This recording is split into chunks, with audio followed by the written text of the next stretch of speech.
ప్రార్థన చేసుకుందాం. మహాపరిశుద్ధుడు, ప్రేమ కలిగిన దేవానికి స్తోత్రాలు నాయన.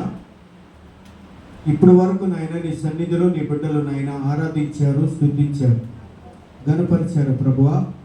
ఇప్పుడు అలాగిన ప్రభువా, అల్పుడను అయోగ్యుడను అయినప్పటికీ నీ సన్నిధిలో నిలవబడి నీ బిడ్డలకి నాయన వర్తమానం అందిస్తూ ఉండగా నీ కృప తోడుగా ఉంచండి. అందరితో నాయన మీరు మాట్లాడి మా హృదయాలు తెరవబడే కృప జ్ఞానము మా బిడ్డలందరికీ దయచేయండి. మా ప్రభువైన యేసుక్రీస్తు నామమున మిక్కిలి వినయము తడిగి వేడుకుంటున్నాం మా పరమ తండ్రి. ఆమేన్. హల్లెలూయా. చూడండి, ఈ రోజున కొంచెం తగ్గించు. హల్లెలూయా, హల్లెలూయా. పెంచునా? రైట్. దేవుని మార్గంలో ఎలా జీవించాలి క్రైస్తవులు అయిన మనం. చాలామంది దేవుని బిడ్డలుగా గుర్తింపబడతారు, కానీ దేవుని మార్గంలో ఎలా జీవించాలి, వాళ్ళు ఎవరెవరు, దేవుని మార్గంలో ఎలా జీవించాలి, వాళ్ళు ఎవరెవరు ఎలా జీవించాలి అనేది 4 పాయింట్లు నేను చక్కగా క్లుప్తంగా వివరిస్తాను మీకు. చూడండి, ఈ రోజున యవనస్తులు ఎలా ఉన్నారంటే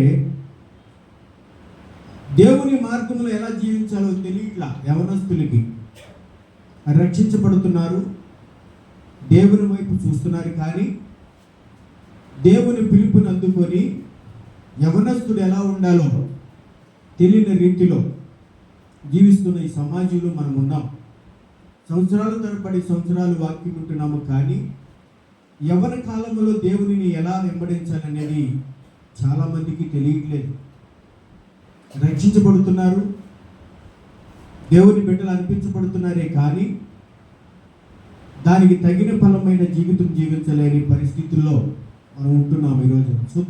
చూడండి, 1 తిమోతికి రాసిన పత్రిక యవనస్తుల గురించి ముందుగా చెప్తాను. 4వ అధ్యాయము 12వ వచనం చూడండి త్వరగా. 1 తిమోతికి రాసిన పత్రిక 4వ అధ్యాయము 12వ వచనం చదువునా?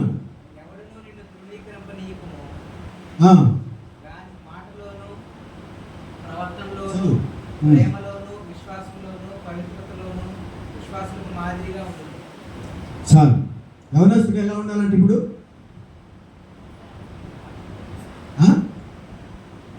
యవనస్తుడు ఎలా ఉండాలి? రక్షించబడ్డావు, కానీ అన్ని విషయాల్లో ఎలా ఉండాలంటే దేవునికి భయం కలిగి ఉండాలి. ఈరోజు యవనస్తులు ఉంటున్నారండి, ఎక్కడ చూసిన వాళ్ళే దారి తప్పిపోతూ ఉన్నారు. దేవునితో మాట్లాడలేరు, దేవునితో గడపలేరు, దేవునితో జీవించలేరు. లోకాశల వైపు చూస్తున్నారు కనుక ఏమంటున్నాడంటే అపోస్తుడైన పౌలు తిమోతికి చెబుతూ, ఒక యవనస్తుడిగా నువ్వు సువార్త ప్రకటించడానికి వెళుతున్నావు కనుక అన్ని విషయాల్లో మితముగా ఉండు. అంటే అన్ని విషయాలంటే ఏంటండి? మితముగా ఉండంటే మాట్లాడటంలో కానీ, నీ ప్రవర్తనలో కానీ, నీ జీవితంలో కానీ, నీ ఆలోచనలో కానీ ప్రతి విషయంలో కూడా యవనస్తుడు ఎలా ఉండాలంటే బహు జాగ్రత్త కలిగి ఉండాలి. కానీ ఈ రోజున అలా ఉంటున్నారా యవనస్తులు? దేవునికి ఎప్పుడైతే నువ్వు అర్పించుకుంటావో ఈ లోకాశల నుండి పారిపోతావు. దేవునితో ఎప్పుడైతే మాట్లాడాలని నువ్వు ఆశపడతావో దేవుడు నీతో మాట్లాడతాడు. కానీ ఈ రోజున మనమేం చూస్తున్నామంటే యవనస్తులందరూ కూడా ఏదో వస్తున్నాము, తాత్కాలికమైన ఆరాధన జరిగించుకొని వెళుతున్నాము, ఏదో సేవకుడు చెబుతున్న మాటలు వింటున్నాము అనుకుంటున్నారు. కానీ ఈ లోకంలో యవనస్తుడు దేంట్లో తప్పిపోకూడదంటండి? చదవండి మళ్ళీ గట్టిగా.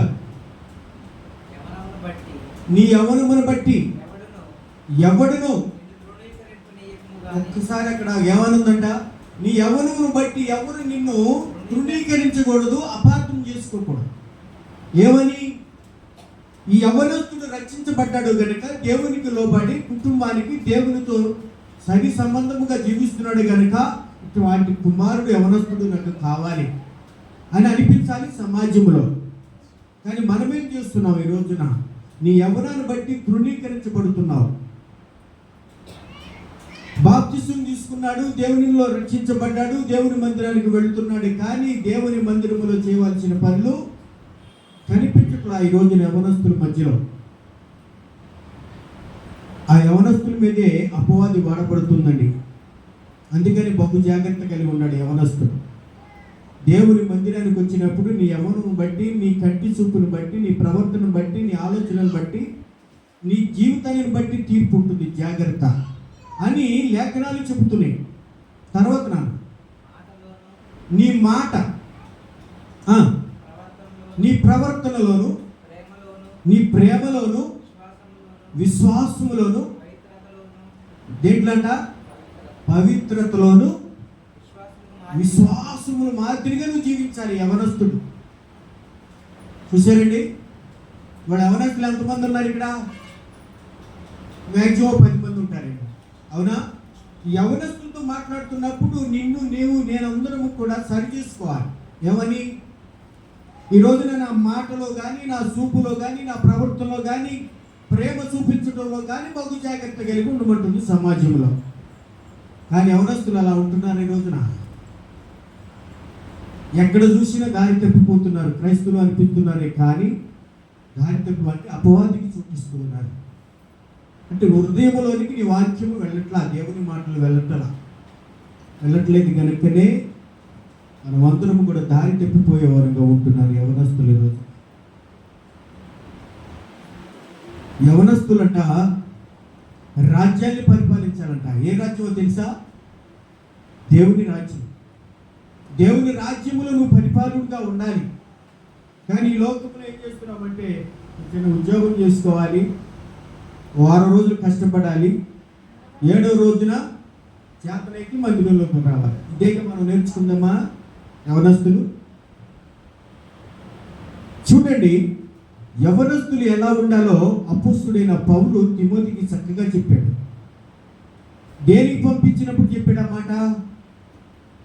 సువార్త ప్రకటించడానికి చెప్పిన మాట నీ యవనాన్ని బట్టి బహు జాగ్రత్త కలిగి ఉండు.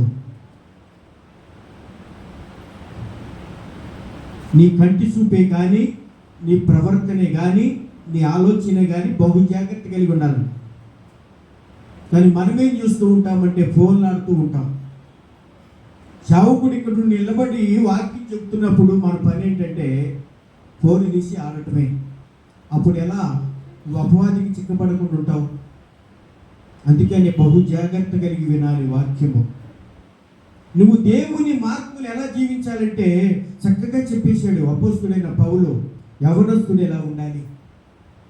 సరే, యవనస్తులు పక్కన పెడితే తల్లిదండ్రులు ఎలా ఉండాలంటే ఇప్పుడు తల్లిదండ్రులు కూడా ఎలా ఉండాలి చూడండి. ఎఫెసీయులకు రాసిన పత్రిక 1వ అధ్యాయము 1 నుండి 4 వరకు. ఎఫెసీయులకు రాసిన పత్రిక 6వ అధ్యాయము 1 నుండి 4 వరకు. పిల్లలారా ఎలా ఉండాలంట? పిల్లలు ఎలా ఉండాలి? తల్లిదండ్రుల మాట వినాలి. ఎందుకంటే నువ్వు దేవుని సన్నిధికి వెళ్తున్నావు కనుక, నువ్వు దేవుని మార్గంలో నడుస్తున్నావు కనుక ఎలా ఉండాలి మనము? పిల్లలు ఎలా ఉండాలంటే తల్లిదండ్రులకు లోబడాలి. తర్వాత ఇది ధర్మమే.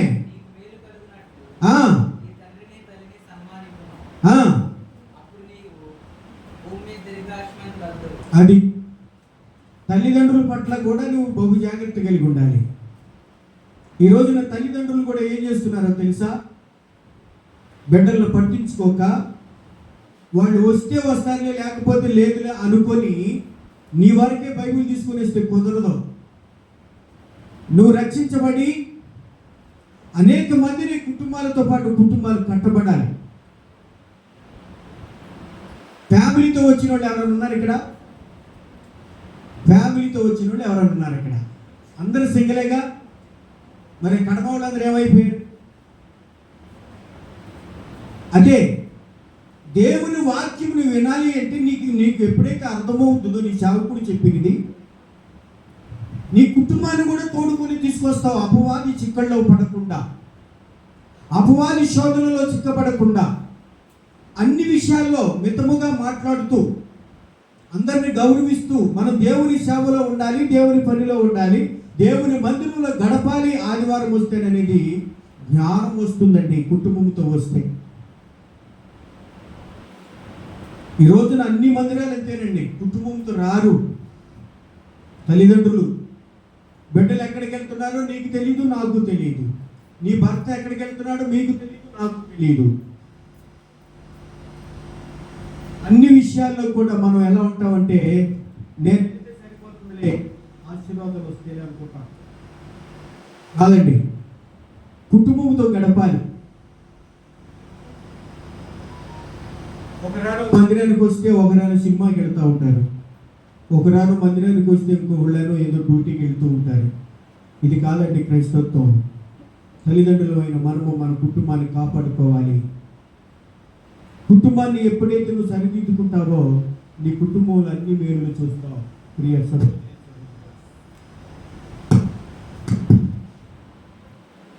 మరి ఈ రోజున మనం ఏం తెలుసుకోవాలంట? యవ్వనస్తులు ఎలా ఉండాలో, మన బిడ్డలు ఎలా ఉండాలో తెలుసుకోవాలి. తల్లిదండ్రులు అయిన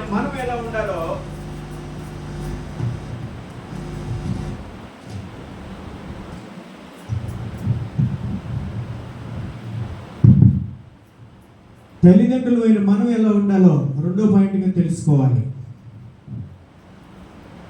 నేను పొద్దున్నే 6 మందిరానికి వెళ్ళిపోయాను. వెళ్ళి వస్తూ ఉండగా కుటుంబాలతో పాటు బైకుల మీద వెళుతుంటే నాకు ఎంత ఆనందంగా ఉందో. అసలు ఎలా వెళ్తున్నారో కుటుంబాలతో. కానీ కొన్ని మందిరాల్లో కుటుంబాలకి ప్రాధాన్యత ఇవ్వరు. ఆ కుటుంబాలు ఎలా ఆశీర్వదించబడతాయండి? కుటుంబాలు ఎలా దీవించబడతాయి?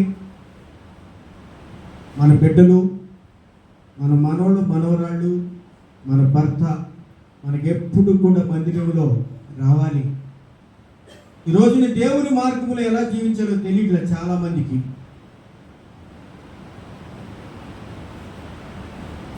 నేను వాక్యం ప్రకటిస్తూ ఉండగా ఒక యవనస్తుడు మా మందిరంలో లేచి, అయ్యారు దేవుని మందిరంలో ఎలా జీవించాలని మీరు చెప్తున్నారు కదా అంటే, చూడండి ఆడికి ఎంత ఆ దేవుని వాక్యం వాడు హృదయంలోకి వెళుతుందో. దేవుని మార్గంలో ఎలా జీవించాలో కూడా తెలియని పరిస్థితిలో ఉన్నారు ఈ రోజున.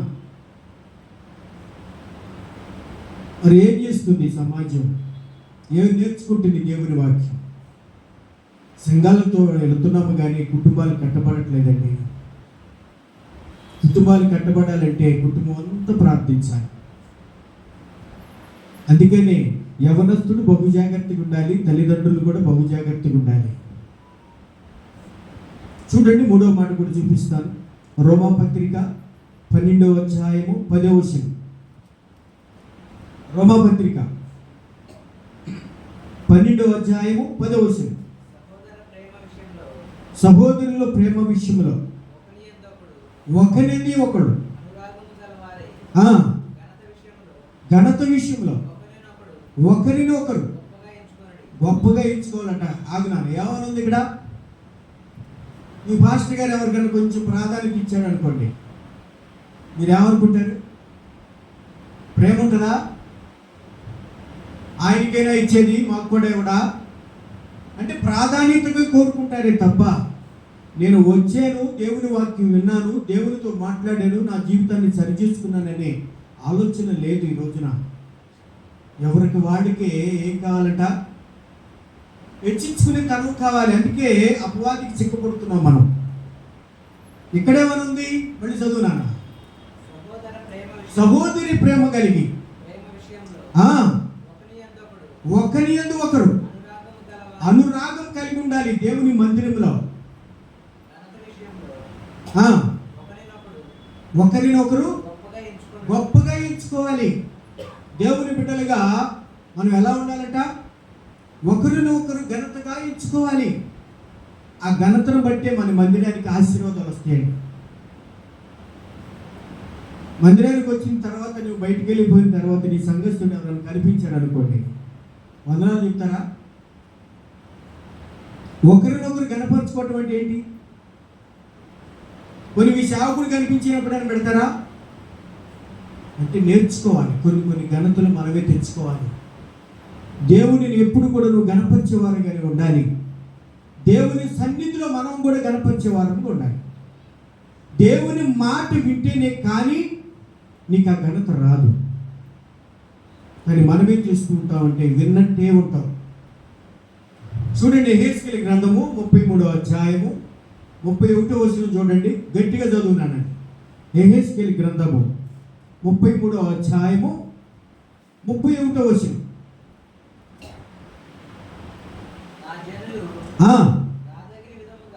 నా జనులు రాదగిన విధముగా వారు నీ ఎద్దకు వచ్చి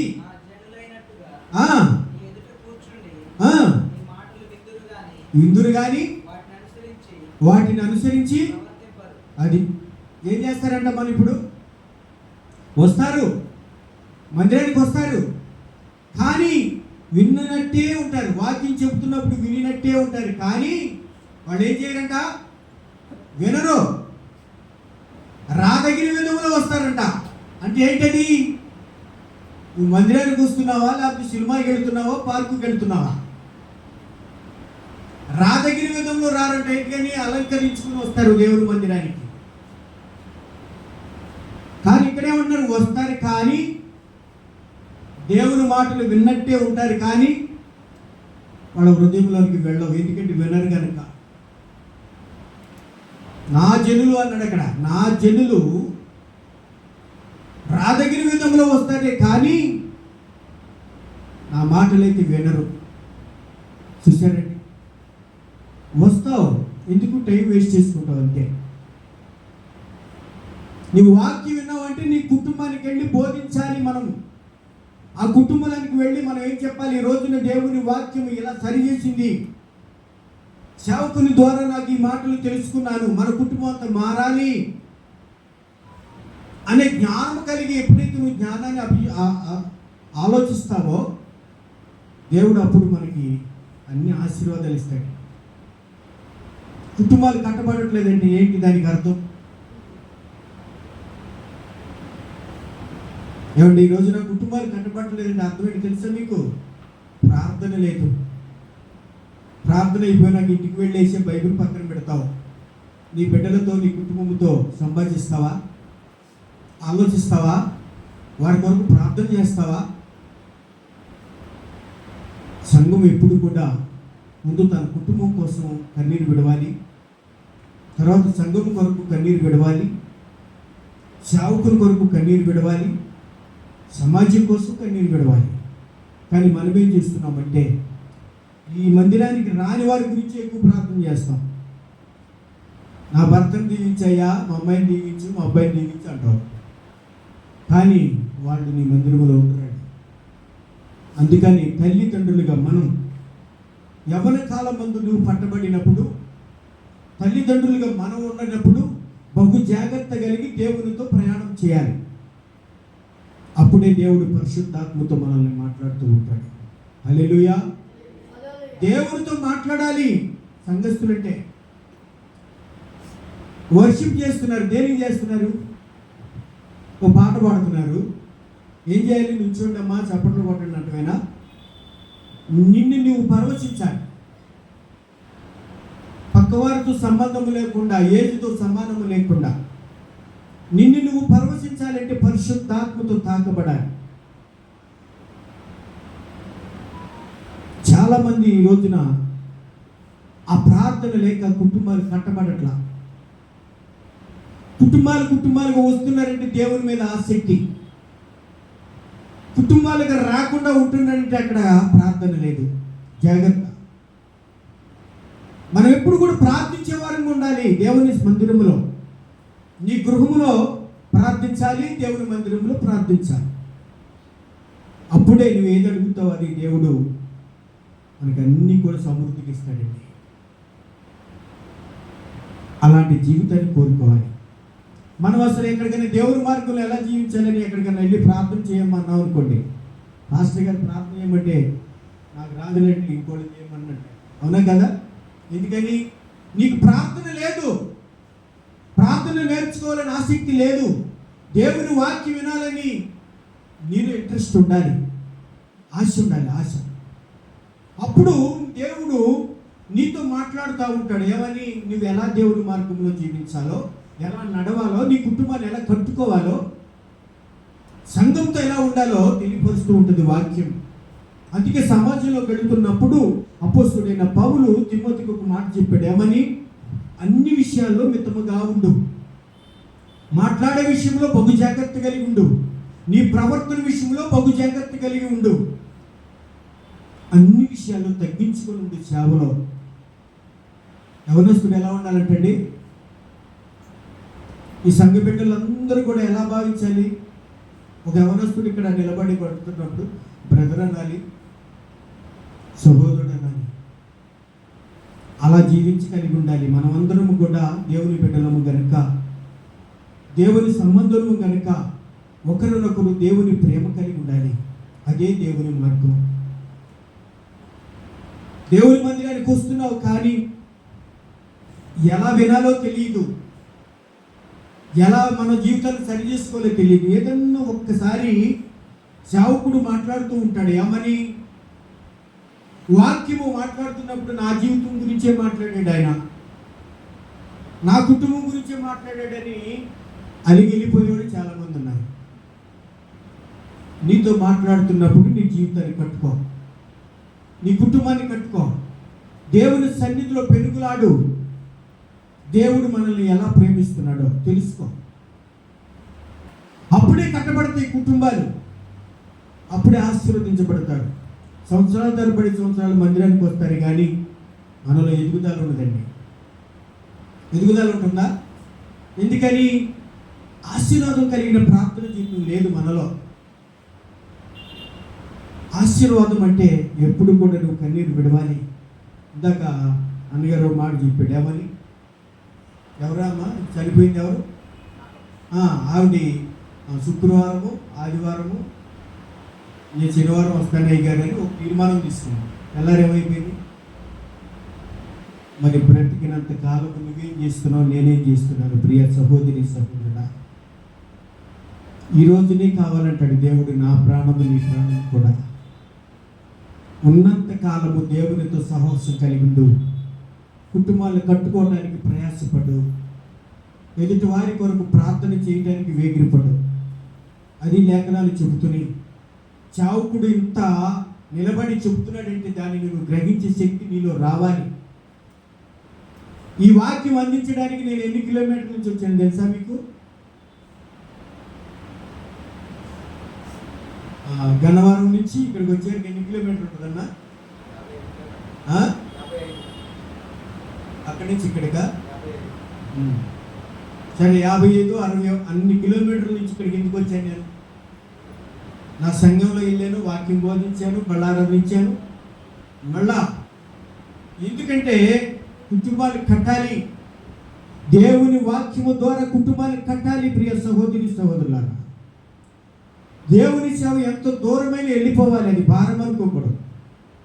నేను శుక్రవారం నైట్ మీ పాస్టర్ గారు ఎక్కడికి వచ్చారు తెలుసా మీకు?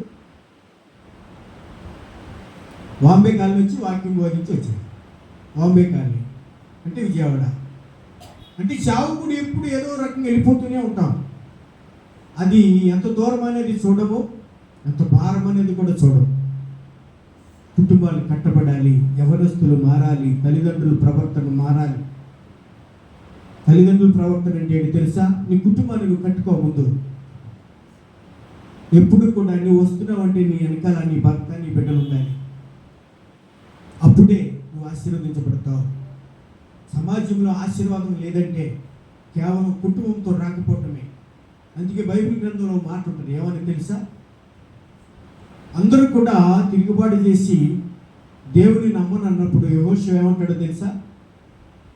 నేనును నా ఇంటి వారిని యెహోవాని సేవించెదను. నేను ఒక్కడిని అన్నాడా? నా ఇంటి వారిని కూడా అన్నాడా? లూదియా ఓదారంగు పొడి అమ్ముకుంటూ తిరుగుతూ ఉంది గ్రామాలు. అపోస్తుడైన పౌలు బోధిస్తూ ఉండగా నిలబడి వాక్యాన్ని విని మారు మనసు పొంది తన కుటుంబాన్ని మొత్తాన్ని రక్షించుకుంది. ఎవరు మారిన కుటుంబంతో రక్షించబడుతున్నారే తప్ప నేను రక్షించబడితే చాలు, నేను దేవుని మందిరానికి వచ్చి చాలు అనుకుంటే నీ కుటుంబంలో ఆశీర్వాదాలు రావండి. కుటుంబంలో త్రాగుబోతులు ఉంటారు, దేవునికి మందిరానికి రాని వారు ఉంటారు, దేవునితో సహవాసం చేయని వారు ఉంటారు. వారి కొరకే ప్రార్థన చేయాలి ఎక్కువ. వారినే దేవుని మందిరానికి తీసుకురావాలి. మనం వారిని నడిపించాలి, మనం నడవాలి, ఎదుటి వారిని నడిపించాలి. అప్పుడు సమాజంలో దేవుడు మనలను గుర్తింపుగా తీసుకొస్తాడు. ప్రియ సహోదరి సహోదరు, చూడండి 3వ మాటగా 1 యోహాను రాసిన పత్రిక 4వ అధ్యాయము 16వ వచనం. 1 యోహాను రాసిన పత్రిక 4వ అధ్యాయము 16వ వచనం. త్వరగా చదివితూ ముగించేస్తాం త్వరగా. మన ఎడల దేవునికి ఉన్న ప్రేమ మనం ఎరిగిన వారమై ఏంటంట, మనం నమ్ముకొని ఉండాలంటే దేవుని ప్రేమ వాటర్ బిల్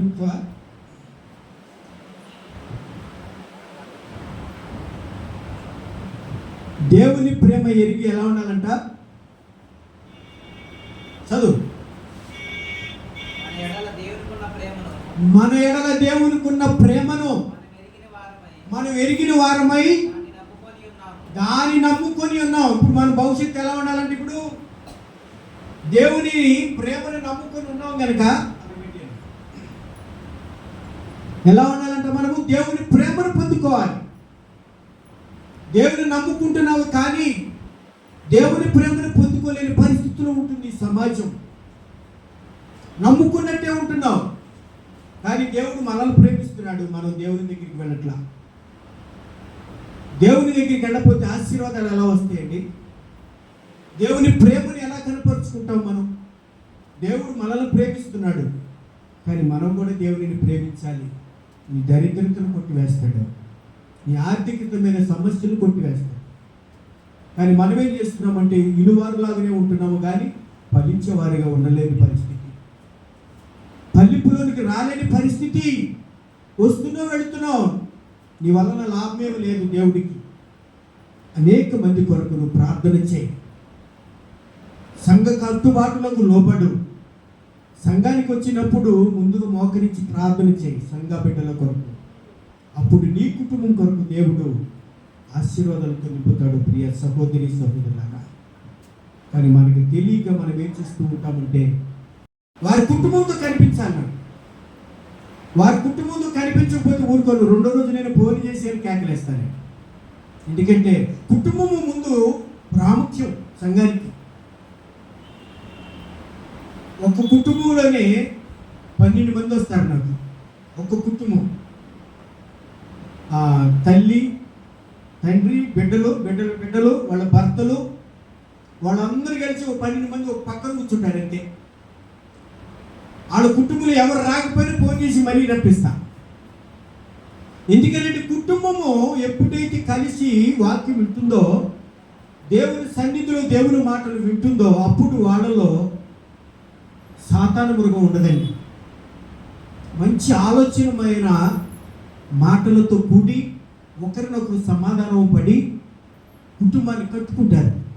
అందుకే కుటుంబం ఉండాలి. కుటుంబము లేకుండా నీ సేవకుడు నీకు ఎంత బోధించినా నువ్వు చెప్తే వినరు వాళ్ళు, మనం చెప్తే వినరండి. దేవుని సన్నిధిలో వాక్యం మాట్లాడాలి, మాట్లాడితేనే. అందుకనే చాలామంది వినువారులాగానే ఉంటారు కానీ దాన్ని గ్రహింపలేరు. అందుకే మనలో ఎదుగుదల ఉండదండి. ప్రార్థన అంటే ఆకాశవాక్యం నింపబడాలి, అంత ప్రార్థన చేయాలి. తల్లులు అందరూ కూడా ఇక్కడ ఎక్కువ శాతం పెద్దవాళ్ళే ఉన్నారు. దేవునికి స్తోత్రం. బైబిల్ గ్రంథంలో మాట ఉంటుంది, రోధించే స్త్రీలను పిలిపించండి అని. వాళ్ళందరూ పెద్దవాళ్ళే, చక్కగా ప్రార్థన చేసే తల్లులు. మరి మీరు ఎంత ప్రార్థన చేయాలి ఈ మందిరం కొరకు, ఎంత ప్రార్థన చేయాలి ఈ సంఘ బిడ్డల కొరకు. చక్కగా దేవుని మాటలు విని దేవుని ప్రేమను పంచుకోవాలండి సంఘం. నేను మందిరం ముగించుకొని అన్ని ప్రార్థనలు అయిపోయిన తర్వాత నేను ఒక సంఘస్థుల ఇంటి మీదకి వెళ్తున్నా. ఆ ఇంటికి వెళ్ళిన తర్వాత ఆమె ఏం చేస్తుందో తెలుసా మీకు? ఏం చేస్తుందని చెప్పండి మీరు ఎవరన్నా. సంఘస్థులు అయిపోయాక మా సంఘస్థుల ఇంటి మీదకి వెళ్ళాలి నేను. ఆవిడ ఇంట్లో బైబిల్ పెట్టేసేసి పెద్ద పెద్ద కేకలేస్తాను.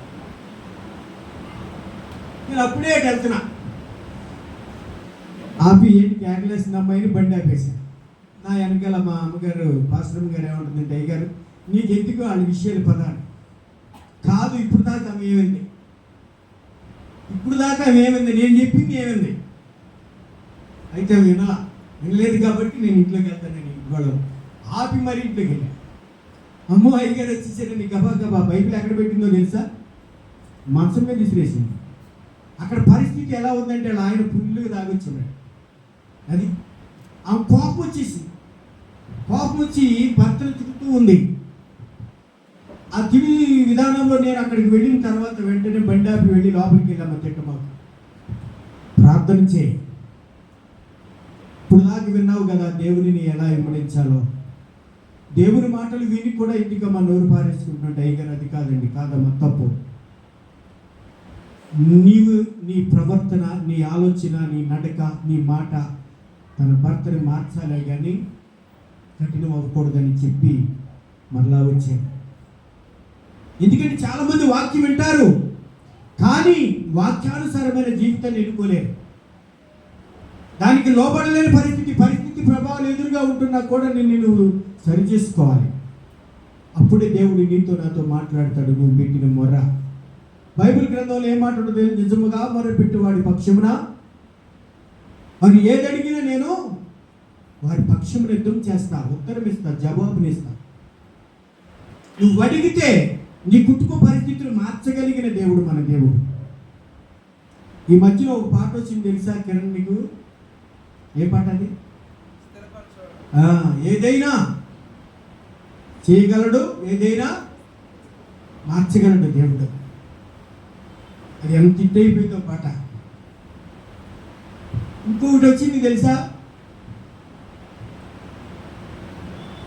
క్రైస్తవురాలని క్రికెట్ ఆడే అమ్మాయిని 4 సంవత్సరాలు సస్పెండ్ చేశారంట. 4 సంవత్సరాలు. ఏమో క్రైస్తవురాలు అన్న మాటకి ఈ రోజున మొన్న ఏం చేసిందంట?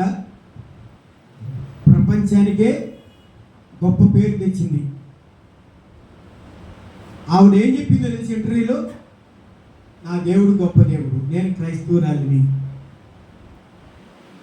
దేవుడే నన్ను నడిపించాడు, అలసిపోయిన సమయంలో కూడా ఇన్ని రన్స్ చేయడానికి నా దేవుడు గొప్ప కార్యము చేశాడు, అందుకే నేను దేవుని నమ్ముకున్నానని సాక్ష్యం చెప్పింది.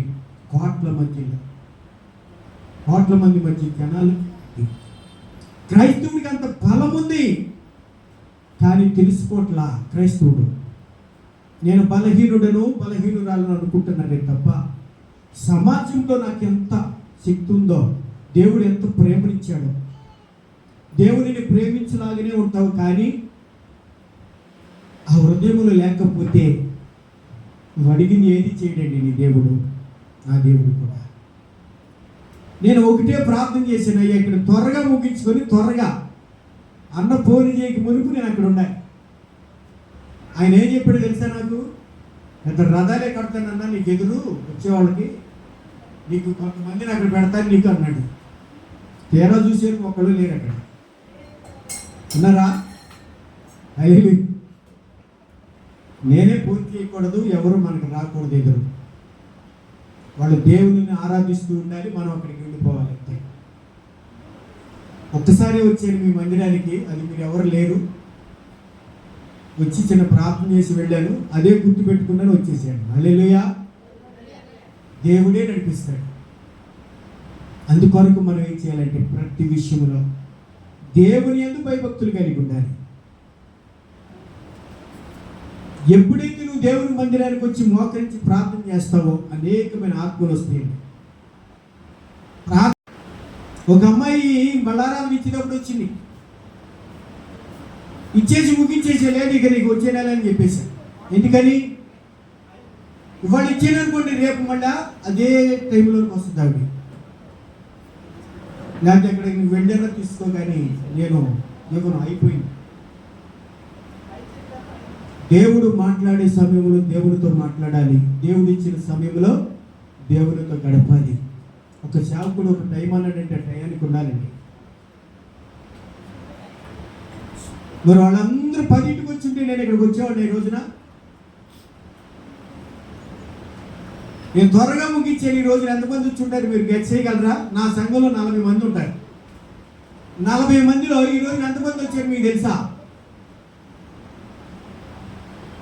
టయానికి రాలేదు కనుక 20 మంది కూడా వచ్చి ఉంటారు నాకు తెలిసి. ముగించేసి ఇక తలుపులు తాళం వేసి తాళం తీసుకెళ్ళిపోమని చెప్పేశాను అంతే. ఎందుకని? రెండో రోజు నువ్వు త్వరగా వస్తా. అదే నీ కొరకు నేను వెయిట్ చేసేదానికి ఎక్కడికి కూడా వచ్చేవాడిని కాదు. నేను టైం టు టైం అంతే. మేము ఎక్కడ చెప్పినంతే. మీ పాస్టర్ గారు నేను కలిసి ఎక్కడైనా ప్రార్థనలో పాలు పంచుకుంటే మాదంతా టైమింగ్సే ఉంటాయి కదా అన్న. ఈ టయాన్ని ముగించాలనుకుంటే ఆ టయాన్ని ముగించి దిగిపోతాం స్టేజ్. ఎందుకని? దేవుని మాటలు చెప్పినంతసేపే చెప్పాలి, ఇంకెక్కువ చెప్పకూడదు. చెప్పామనుకోండి వినరు. ఇప్పుడు నేను 2:30 దాకా చెప్పాను అనుకోండి వాక్యం, వింటారా మీరు? మా పాస్టర్ గారు అయితే 1 గంటకే ముగించేవాడు. ఎందుకయ్య గారు ఎక్కడో గన్నవరం నుంచి నడిపించారు మీరు ఆయన్ని వేస్ట్గా, బుర్రలు తినేసాడు అంటారమ్మా. నేను చక్కని అమూల్యమైన మాటలు 2 చూపించి ముగించాను అనుకో, అబ్బా ఏం చెప్పాడండి ఆయన. ఇప్పుడు ఏం కావాలి, ఏం కోరుకుంటున్నారు జనం? వచ్చామా, వెళ్ళిపోయాం. అసలు ఆత్మీయులు పొందుకున్నావా లేదనేది లేదు, కానీ టైం టు టైం ముగించాలి. కానీ ఆ టైంలోనే అమూల్యమైన మాటలు చెబుతున్నప్పుడు మనం తీసుకోవాలి, వాటిని వినాలి. ఇందాక తల్లిగారు ఆ చివరి నా గోడ కాల్చేసింది తలకాయ. నువ్వే నిద్రపోకూడదు. కొడుకుంటే నాకు చాలా పాపం మందిరంలో. హల్లెలూయా. ఎందుకంటే దేవుని వాక్యము వినడానికి ప్రయాసపడి వచ్చావు. ఆ మాట నువ్వు తీసుకోగలిగితేనే నీ కుటుంబాన్ని కట్టుకుంటావు. నిద్రపోతే ఏం కట్టుకుంటావు? అపాధి తీసుకుని వెళ్తావు మళ్ళీ. జాగ్రత్త. చూడండి, సామెతల గ్రంథము 3వ అధ్యాయము 5 నుంచి 9 వరకు ముగిస్తాయి.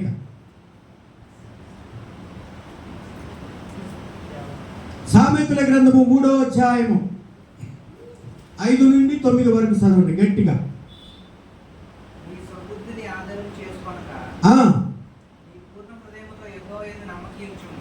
ఒకసారి ఆగునన్న. ఏమి ఆధారం చేసుకోకూడదంట? స్వబుద్ధి అంటే ఏంటి తెలుసా వీళ్ళు ఎవరికన్నా? మాస్టర్ గారు కాకుండా. అమ్మా, స్వబుద్ధి అంటే ఏంటమ్మా? దానికి వీళ్ళు ఎవరని చెప్పండి. స్వబుద్ధి అంటే స్వయం కృషిగా నాకు అన్నీ తెలుసు, ఎప్పుడు చేసే ప్రార్థనగా, అందుకని కళ్ళు మూసుకుని అలా ఉంటున్నా. ఇక్కడికి వస్తే ప్రతిరోజు కొత్తదనమే. ఈ బైబిల్ మాటలు ఎప్పుడు కొత్త. నాకు తెలుసులే, నేను పెద్ద ఇది, నేను ప్రార్థన చేస్తా, పాటలు పడతా అనుకున్నావా? నువ్వు అక్కడే ఉంటావు. తెలుసుకోవడానికి వేగిరి పడాలి. చదువునాను.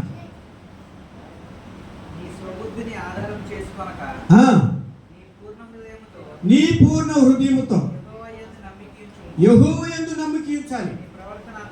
నీ ప్రవర్తన అంతటి యందు ఏం చేయాలంట? నీ ప్రవర్తన. ప్రార్థన చేసేటప్పుడు ఏం చేస్తాం? మా ప్రార్థన ఏం చేస్తాం? నేను ఏం చేసినా కూడా ప్రభువా నన్ను క్షమించు, నేను ఎలా మాట్లాడినా కూడా నన్ను క్షమించు, నేను ఎలా జీవించినా కూడా నన్ను క్షమించని అడుగుతాము లేదా? దాన్ని ఏమంటారు? మన ప్రవర్తన విషయంలో బహు జాగ్రత్త కలిగి దేవుని సన్నిధిలో సబుద్ధిని ఆధారం చేసి దేవుని మందిరములో ప్రార్థించాలి. అది యవనస్తుల కొరకు ప్రార్థించాలి. ఎక్కువ చెప్పు. నిన్న విజయవాడ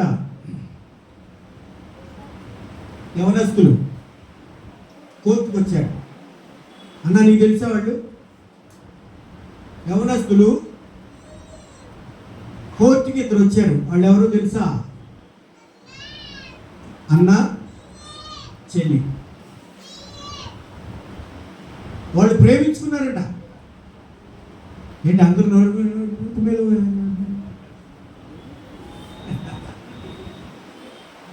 అందుకే యవనస్తుల వైపు తల్లిదండ్రులు బహు జాగ్రత్త కలిగి ఉండాలని చెప్పి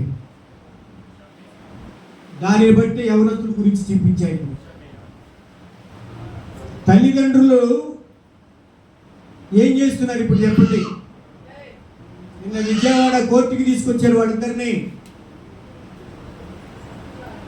అన్నా చెల్లి ప్రేమించుకున్నారు, పెళ్లి చేసుకోవడానికి రెడీ అయిపోయారు. ఎటు వెళ్ళిపోతుందో చూడండి సమాజం. యవనస్తుడు ఎటు పరిగెత్తుతున్నాడో చూడండి సమాజంలో. అందుకొరకే చెప్పే యవనస్తుడి గురించి అన్ని విషయాలు బహు జాగ్రత్త కలిగి ఉండు.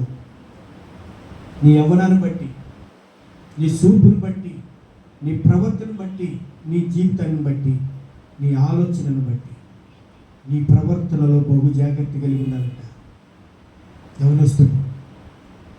తల్లిదండ్రులను హెచ్చరించేది ఏంటంటే తల్లిదండ్రులు బిడ్డలు ఎలా జీవిస్తున్నారో చూడాలి, పరిశీలించాలి. మందిరం టైం అయిపోయింది యవనస్తులకి. తల్లిదండ్రులు ఏం చేయాలి? ఎక్కడున్నావు నాన్న, మందిరం టైం అయిపోయింది కదా, ఎక్కడున్నావు? తల్లిదండ్రులు ఫోన్ చేయాలి, లేకపోతే ఆరగట్టుకోవాలి, లేకపోతే వాళ్ళ జీవితాలు గల్లంత అయిపోతున్నాయి ఈ రోజున. అందుకని వాళ్ళను చూసి యవనస్తులందరూ కూడా పాడైపోతున్నారు. సో దేవుని మార్గంలో ఎలా జీవించాలో తెలియని పరిస్థితిలో ఉన్నారు. ముందు తల్లిదండ్రులకు తెలియాలి కదా దేవునితో ఎలా ఉండాలో, కుటుంబంతో ఎలా ఉండాలో, సంఘంతో ఎలా ఉండాలో, సమాజంలో ఎలా ఉండాలంటే నువ్వు దేవుని మాటలు వింటేనే నీ మార్గాలన్నీ సరళం చేస్తాడు దేవుడు. కానీ వినినట్టే ఉంటారంట, కానీ నీ హృదయం మనకు పడదు. అందుకే లూది ఏం చేసిందంటే వాక్యాన్ని వినగనక తన కుటుంబాన్ని మార్చుకుంది,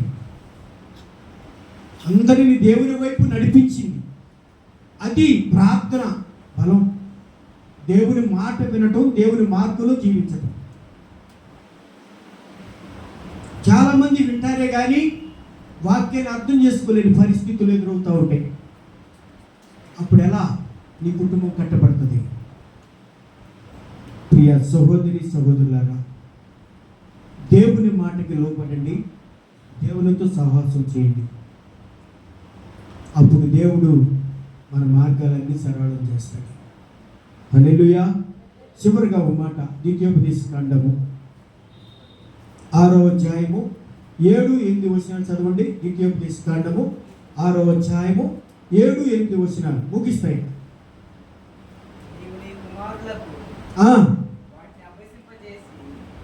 గట్టిగా చదవాలి. నీవు నీ కుమారులకు వాటిని అభ్యసింపచేసి ఎక్కడ? నీ ఇంట కూర్చున్నప్పుడును, త్రోవలో నడుచున్నప్పుడును, పండుకొనినప్పుడును, లేచినప్పుడును వాటిని గూర్చి మాట్లాడాలి. తర్వాత నీ సృష్టికర్తను తెలియపరచాలి.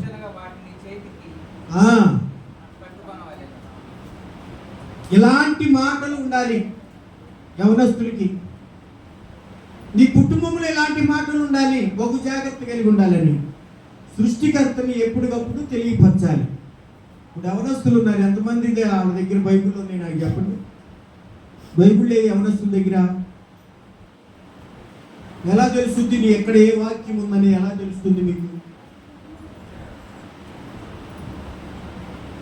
బైబిల్ ఎంతమంది దగ్గర ఉంది? ఒకసారి చేయొద్దండి.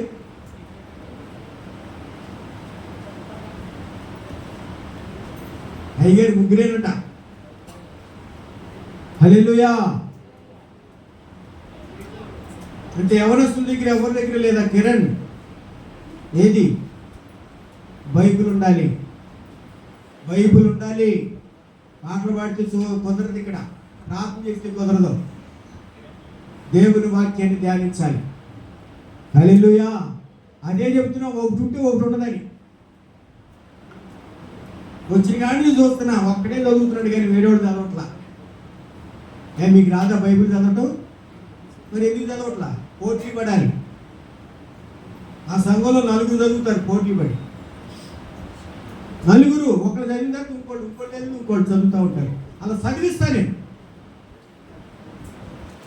యవనస్తుడు ఎప్పుడు కూడా మందిరానికి వచ్చినప్పుడు బైబిల్ పిచ్చుకుని రావాలి.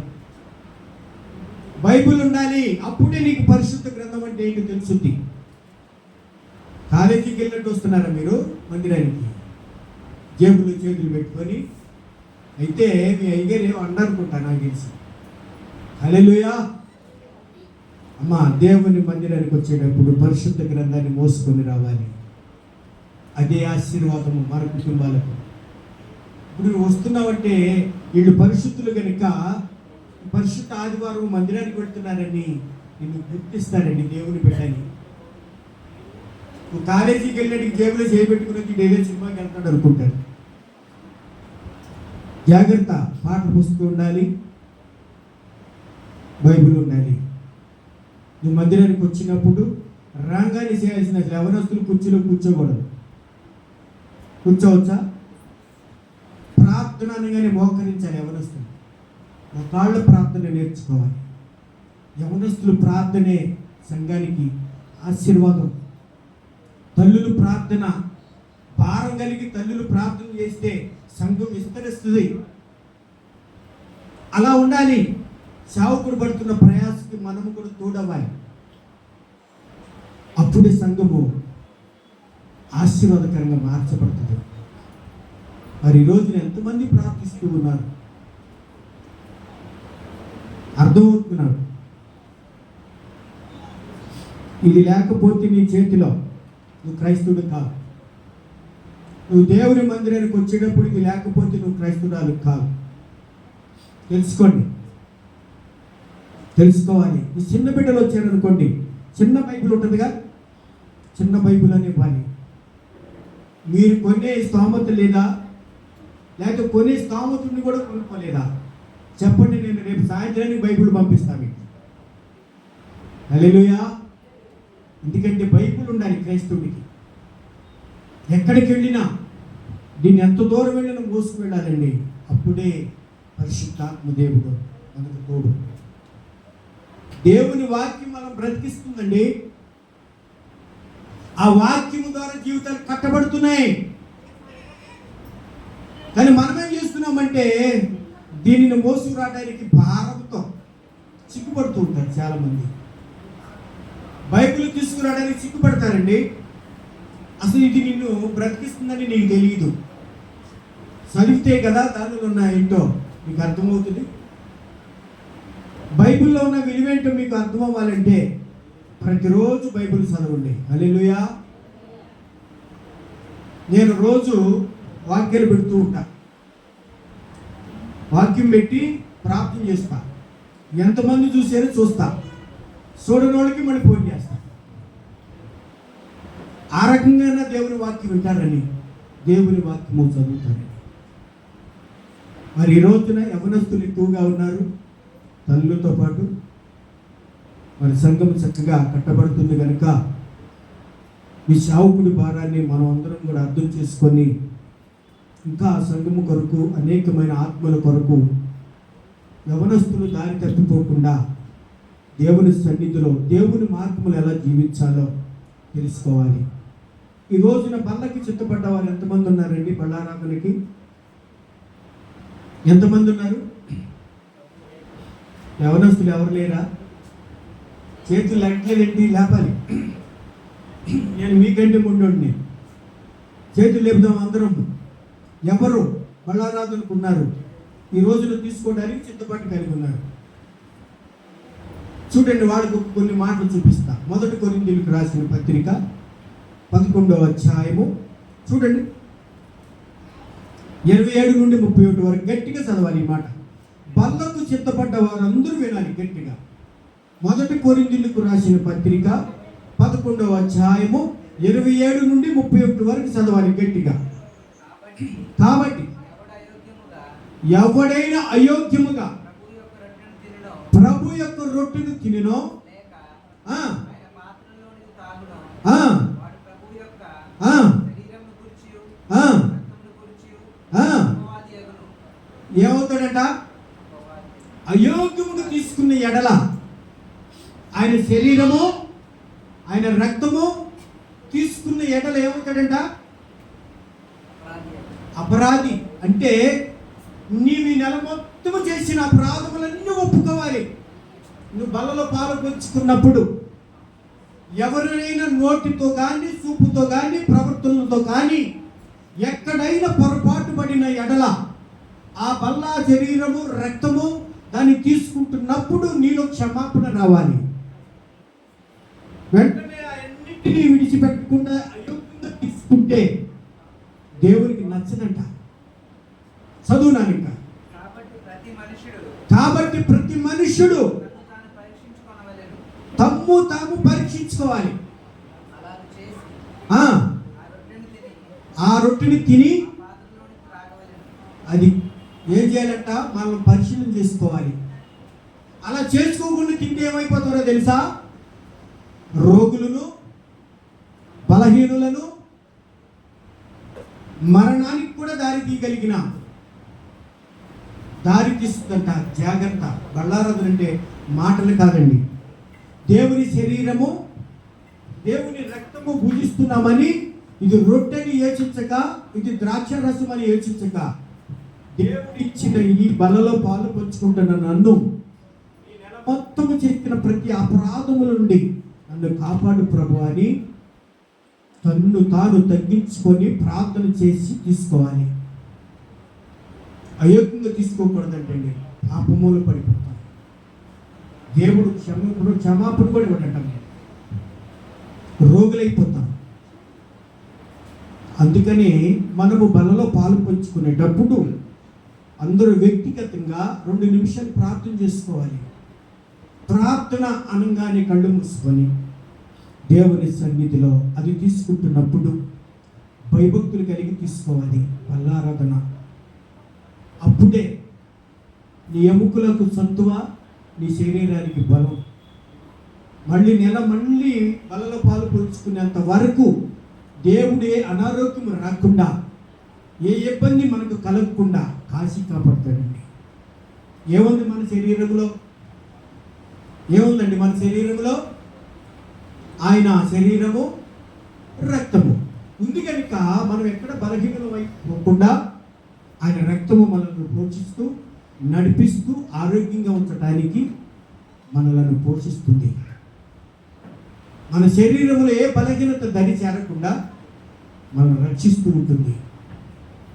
కానీ అనాలోచనగా ఏదో మా పాస్టర్ గారు ఇస్తున్నారులే, నేను తీసేసుకుంటున్నానండి, కుదరదండి.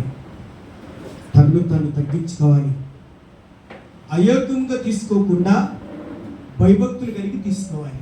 దేవుని సన్నిధిలో కన్నీరు విడిచి ప్రభువా దీనిని తింటున్నప్పుడు, నేను జ్ఞాపకం చేసుకుంటున్నప్పుడు నా అపరాధములు క్షమించి ప్రభు తీసుకో ప్రియ సహోదరి సహోదరుడా. అప్పుడు దేవుడు మనల్ని మెచ్చి అన్ని విషయాల్లో గనులుగా ఉంచును గాక. ఆమేన్.